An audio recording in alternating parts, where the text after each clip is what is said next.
Notre histoire débute, il y a déjà des millions d'années. Quand dans cette partie de l'univers rien n'existait pas encore, l'obscurité régnait, mais à la lumière de la sagesse, amour, créativité et puissance, sont nées les étoiles, les galaxies, les planètes, le soleil, la lune et enfin, notre planète. La Terre avec ses eaux, ses montagnes, ses minerais, ses champs, ses verdures et variétés d'êtres vivants, une richesse à la vue de tous.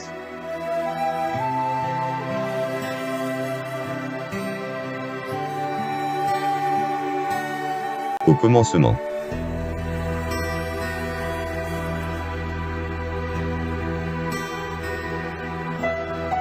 Jour 1. Création de la lumière.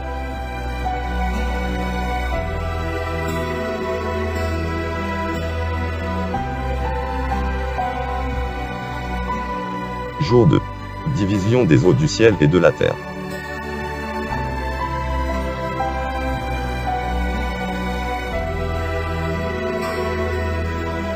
Jour 3. Regroupement des eaux. Apparition de la terre et des plantes, la vie.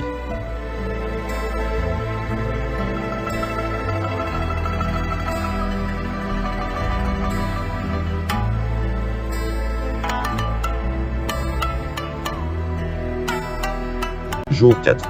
Mise en ordre de l'espace Terre, Soleil, Lune.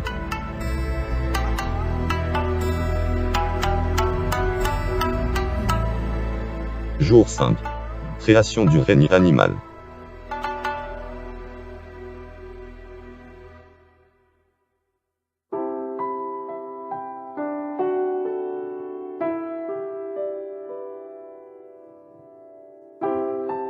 Jour 6. Création de l'homme Adam à partir de l'argile.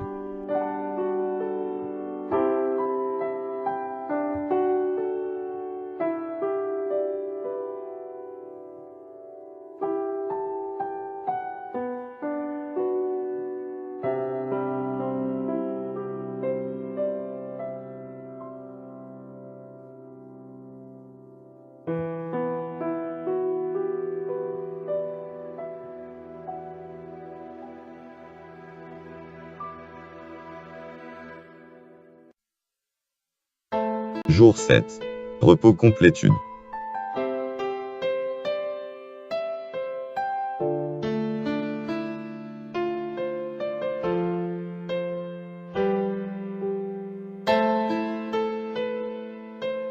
Puis, l'homme arriva.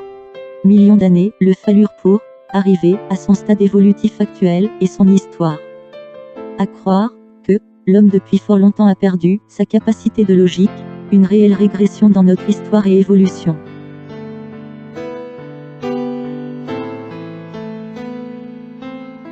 Je vous invite à observer notre histoire. L'âge de la pierre taillée. Il y a 3 millions d'années, les premiers ancêtres de l'homme apparaissent en Afrique.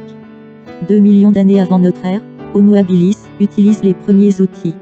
Il y a 500 000 ans, Homo erectus découvre la maîtrise du feu. Préhistoire. De la pierre taillée. Maîtrise du feu. Il devient chasseur, cueilleur et pêcheur. Utilise les premiers outils. Période néolithique. Première cité. Il y a 5000 ans, l'homme découvre la roue. Moins 3500 ans, invention de l'écriture en Mésopotamie. Les premières formes d'écriture étaient des symboles dessinés, gravés sur des tablettes d'argile. Les premières grandes civilisations se développent au Moyen-Orient. Construction des pyramides. Invention de l'alphabet par les Phéniciens vers l'an 1200 avant Jésus-Christ. L'âge de bronze. L'âge de fer. Moins 776, les premiers Jeux olympiques antiques se déroulent à Olympie, en Grèce. Moins 600, fondation de Massalia, Marseille, par des Grecs venus d'Asie mineure. Moins 508, début de la démocratie à Athènes. Moins 52, Vercingétorix dépose ses armes aux pieds de Jules César, conquête de la Gaule par les légions romaines. L'an 0, naissance de Jésus-Christ. Début du calendrier grégorien. L'an 30 ou 33, crucifixion de Jésus-Christ. L'an 40 à 60, édification de l'aqueduc de Nîmes et du fameux pont. 313, christianisation de l'Empire romain à partir de l'édit de Milan, sous Constantin Ier. 406, début des invasions barbares, Alamans, Burgondes, Vandales, Franques, en Gaule romaine. 476, fin de l'Empire romain d'Occident. Le Moyen Âge.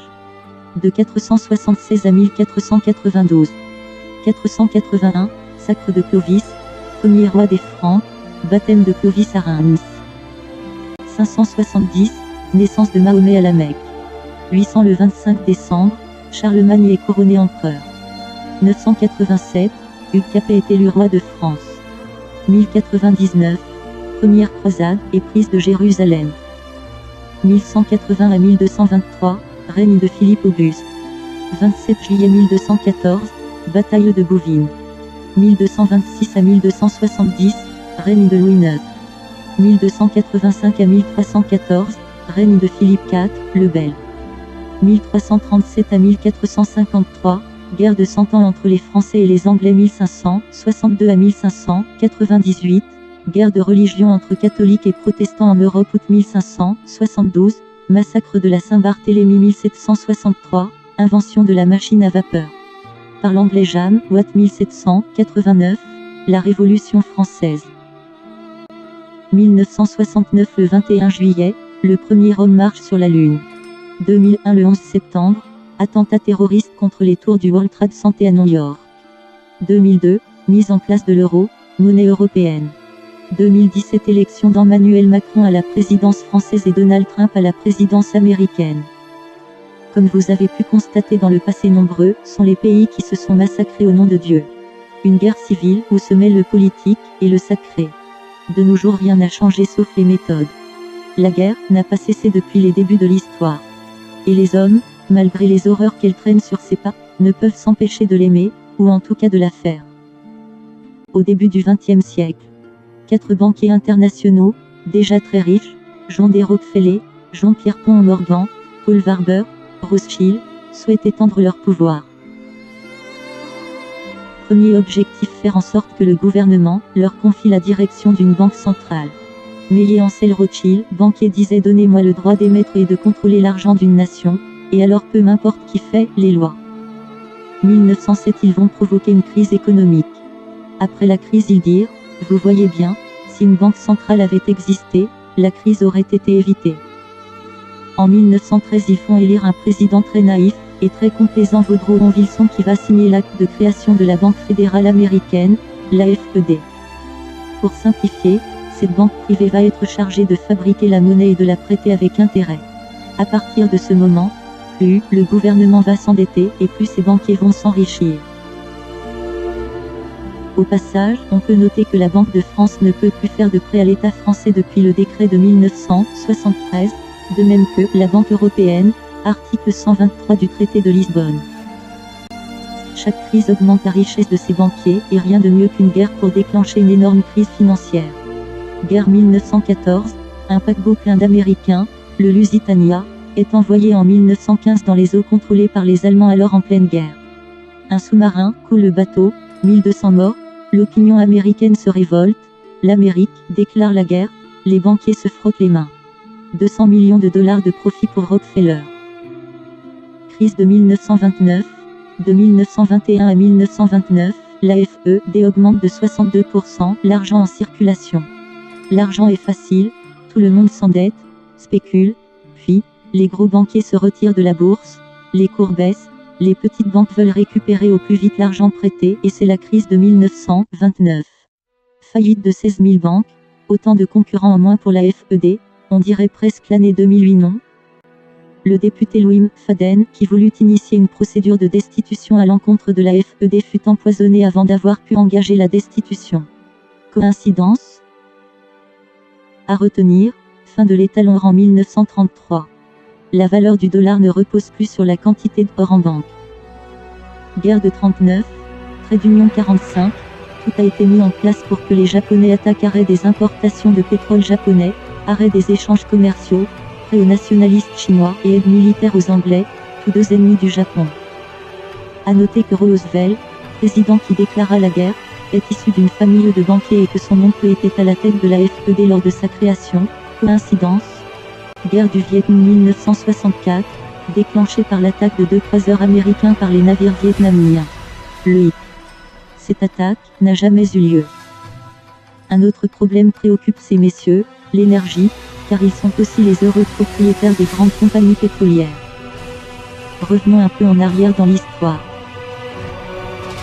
Nikola Tesla, ingénieur serbe 1856 à 1943, a inventé le courant alternatif qui permet de nous éclairer aujourd'hui et est aussi à l'origine de la lumière à haute fréquence, du microscope électronique, des avions à décollage vertical, de la télécommande, des conséquences des ondes sur les humains, mais, surtout, d'une machine basée sur le principe de l'énergie libre ou énergie du point zéro. Produire de l'électricité en grande quantité avec le AIR. Donc adieu pétrole. Ces messieurs ont une peur, la dépendance énergétique. Donc, faut aller chercher les ressources là où elles sont. Comment faire? Attaquer un pays? Pas possible, alors ils appliquent une bonne vieille recette, celle de se faire attaquer. Sauf que les pays pétroliers n'ont pas envie de déclarer la guerre, alors ils attendent leur propre pays bien sûr. Quelque chose de bien spectaculaire, bouleversant, l'Afghanistan pour le gaz, l'Irak pour le pétrole et en bonus les autres pays nous aident. L'instauration, le Patriot Act, c'est-à-dire le droit d'arrêter et d'enfermer quelqu'un sans procès. Ça ressemble pas à de la dictature, ça non? Pour mémoire, Hitler avait mis le feu à son propre parlement, le Reichstag, et accusa des terroristes communistes, ce qui lui permit de mettre en place une panoplie de lois, en abinac, qui détruisit les libertés du peuple. Hitler disait, un mal existe, et menace tous les hommes, femmes et enfants de notre grande nation. Nous devons prendre les mesures afin d'assurer notre sécurité intérieure et protéger notre mère patrie. Et il présenta la Gestapo au peuple. Mais il y a encore à dire sur le FMI, le CRF, l'ONU, le OMC, la Commission trilatérale, les armes silencieuses, la manipulation des masses, le réchauffement climatique, etc. issus de la franc-maçonnerie qui s'appelle les Illuminati, avec des sous-groupes dont l'un des plus importants est le groupe Bilderberg. Un écrivain canadien, Henry Macoun, a cité: les banquiers Illuminati gouvernent le monde grâce à la dette qui correspond à l'argent créé à partir du néant. Ils ont besoin de gouverner le monde pour s'assurer qu'aucun pays ne faiblisse ou ne tente de les renverser. Aussi longtemps que les banques privées, au lieu des gouvernements, contrôleront la création de l'argent, la race humaine sera condamnée. Ces banquiers et leurs alliés ont tout acheté et tout le monde. Il faut diffuser cette information au plus grand nombre. En parler à vos profs, dans les forums, à vos enfants. Parce que c'est pas une fiction. La puce, ils vont nous la mettre. Ils sont pédophiles. L'ex-banquier Illuminati qui a exposé le réseau pédophile de l'élite mondiale est retrouvé mort. Le banquier néerlandais qui a parlé plus tôt cette année pour exposer les secrets des Illuminati, y compris les détails d'un réseau satanique de pédophiles. Ce mécanisme ne repose que sur un seul principe, l'article 123 du traité de Lisbonne qui interdit à l'État de fabriquer sa monnaie. Ce n'est plus l'État qui crée la monnaie, ce sont les banques privées qui créent notre argent et qui nous le prêtent avec intérêt. C'est juste, du vol, une arnaque, un coup d'État. Si ce mécanisme n'existait pas, nous n'aurions pratiquement pas de dette et ne serions pas obligés de lutter pour nos retraites, ou la sécu et autres acquis. Il faut s'attaquer à la cause et non aux conséquences de la dette. Il faut redonner à l'État son droit régalien de créer sa monnaie. Non seulement Bernard a révélé les pratiques complètement dépravées et méchantes de l'élite, qui comprenaient le sacrifice d'enfants et le viol, il a également exposé les méthodes Illuminati de manipulation et de contrôle des masses. Mais ça sera pour une prochaine vidéo. Apocalypse 13, 15-17 montre clairement que la bête dominera le monde d'une autorité absolue. Seul un gouvernement mondial unique aurait la capacité de forcer tous les peuples du monde à l'adorer et à prendre sa main. Ce mécanisme ne repose que sur un seul principe, l'article 123 du traité de Lisbonne qui interdit à l'État de fabriquer sa monnaie. Ce n'est plus l'État qui crée la monnaie, ce sont les banques privées qui créent notre argent et qui nous le prêtent avec intérêt. C'est juste, du vol, une arnaque, un coup d'État. Si ce mécanisme n'existait pas, nous n'aurions pratiquement pas de dette et ne serions pas obligés de lutter pour nos retraites, ou la sécu et autres acquis. Il faut s'attaquer à la cause et non aux conséquences de la dette. Il faut redonner à l'État son droit régalien de créer sa monnaie. Abolir l'article 123 du traité de Lisbonne. Quand Antichrist, ou Métroïa apparaîtra, il prétendra être le Christ. En utilisant ces deux mots, le Christ, Métroïa revendiquera la fonction du Messie tout en la séparant de la personne de Jésus. Prophétie biblique. Tout esprit qui ne confesse pas que Jésus-Christ est venu en chair n'est pas de Dieu, c'est l'esprit de l'Antichrist. 1 Jean 4, 3. L'économie mondiale unique contrôlera l'approvisionnement du monde en nourriture, et obligera toutes les nations à avoir la même part. En clair, si le gouvernement planétaire, tel que prédit en Apocalypse 18, 16, Réunion 17, pouvait forcer tout homme à prendre une marque qui serait utilisée sur le plan économique, il pourrait aussi contrôler l'approvisionnement du monde en nourriture. Peu après l'apparition de Métroïa, les peuples du monde seront forcés à subir une massive initiation mondiale luciférienne. Quiconque refusera de coopérer sera tué. Les chrétiens et les juifs orthodoxes sont particulièrement visés. Prophétie biblique. Et il proférera des paroles contre le Très-Haut et consumera les saints, et ils seront livrés en sa main jusqu'à un temps et des temps, et un demi-temps, 3 ans et demi. Daniel 7, 2.25. L'Apocalypse parle aussi de Dieu qui permet à l'Antichrist de tuer beaucoup de saints de Dieu, au chapitre 6, versets 9 à 11, 7, 14 à 17, 12, 11, 18, 5 à 7, 14, 12 à 18, et 20, 4. Benjamin Crème a plusieurs fois menacé du glaive de la destruction tous ceux qui refusent de coopérer avec Métroïa. Ceci rappelle la prophétie biblique de Apocalypse 20, 4. Je vis les âmes de ceux qui avaient été décapités à cause du témoignage de Jésus et à cause de la parole de Dieu. Les esprits guides des dirigeants du nouvel ordre mondial ont commencé à leur dire de se préparer à la disparition mondiale simultanée de millions de gens. Ces esprits attribuent ce phénomène au fait que ces gens ne seront jamais capables d'accepter l'Antichrist. Leur existence sur cette planète entravera la pleine réalisation du nouvel ordre mondial. C'est pourquoi, les maîtres les démons des Illuminati ont décidé de les transporter dans une autre dimension, où leurs esprits subiront une nouvelle formation pour accepter le nouvel ordre mondial.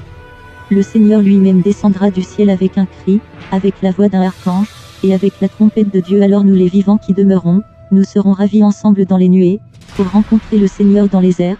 1 Thessaloniciens 4, 16-17. Le nouvel âge enseigne que chaque être humain a une divinité potentielle demeurant en lui. Tout ce dont on a besoin pour réaliser ce potentiel est de sublimer son niveau de conscience correctement. Mais le message sous-entendu est, vous êtes tous des dieux. Cet enseignement apparaît très séduisant pour quelqu'un qui n'est pas sauvé, car on lui promet la divinité. Prophétie biblique. Or l'Esprit dit expressément qu'au dernier temps quelques apostasieront de la foi, s'attachant à des esprits séducteurs et à des enseignements des démons.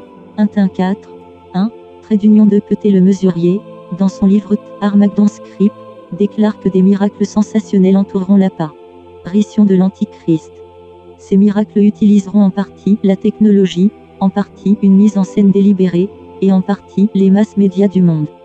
Cumbey, dans son livre Hidden Danger of Rimbaudon, cite des écrits qui révèlent des projets. Jésus, Christ manifesté, qui a vécu et vit toujours.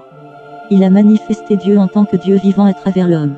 La seconde venue du Christ, oui Jésus va revenir, ceci n'étant pas dit dans le but d'effrayer qui que ce soit, mais simplement pour dire les choses telles qu'elles sont. Car dès qu'on entendra cette voix venant de toutes parts et de toute vie proclamée, c'est terminé. Voici que c'est accompli. Des dimensions entières s'ouvriront, et l'expérience humaine héritera d'une possibilité d'une vie nouvelle dans le royaume.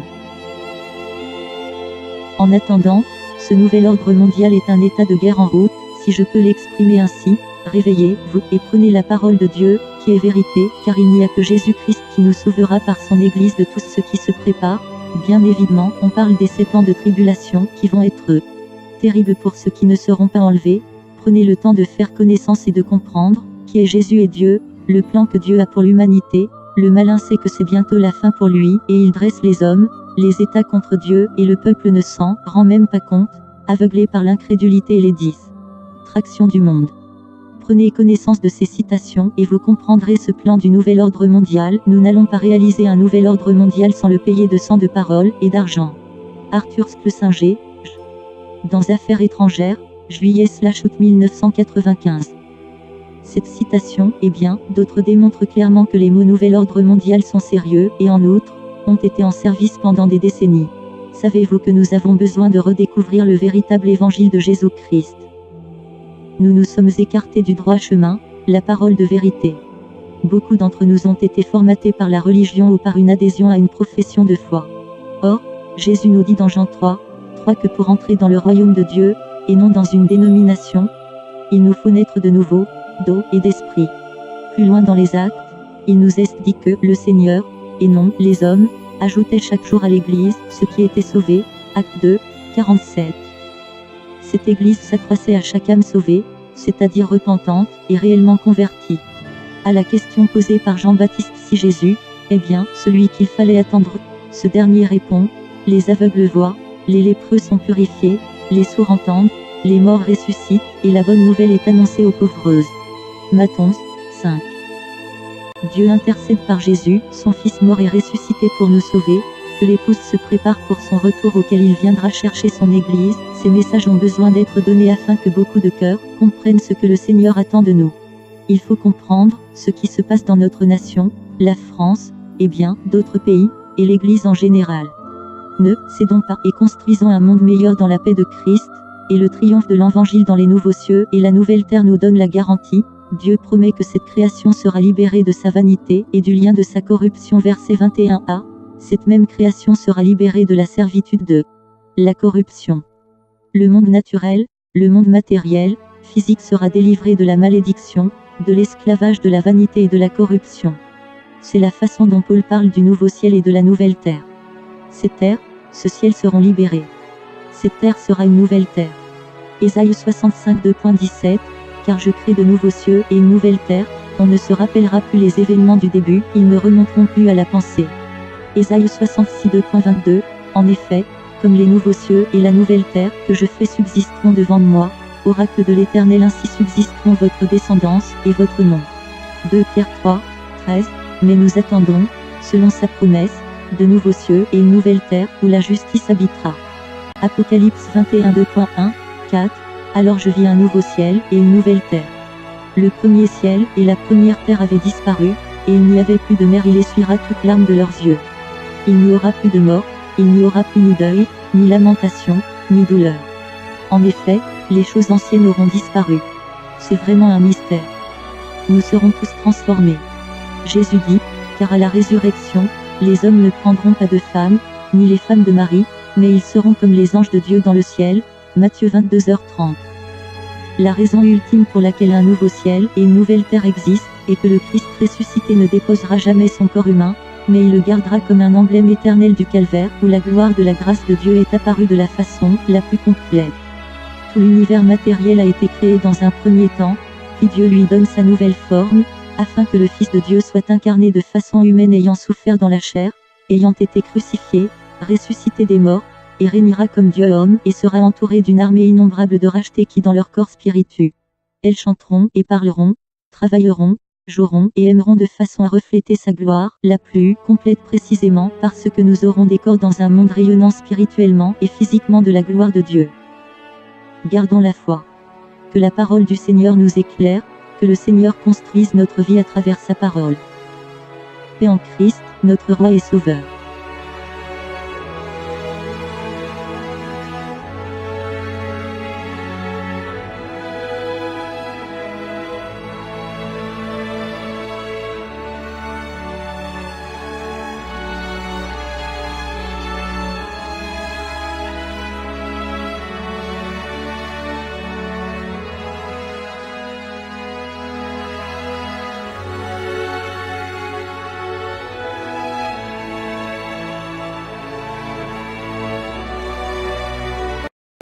C'est vraiment la même douleur qu'une grosse piqûre.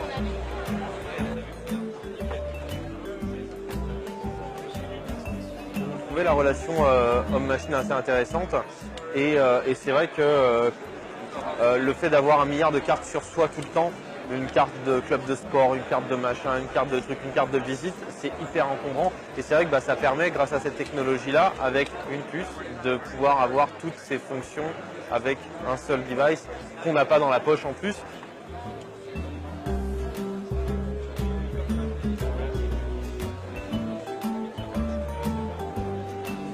C'est pas super visuel. Parce que moi, comme je l'ai implantée là, elle se voit pas très bien. Bon, enfin voilà, elle est là, elle est par ici. Grosso modo, on la voit légèrement sortir quand j'appuie dessus, mais moi j'ai fait qu'elle soit discrète. Well, you can't see it because it's inside. But so the chip implant, you can use it in a very local setting. You have to be within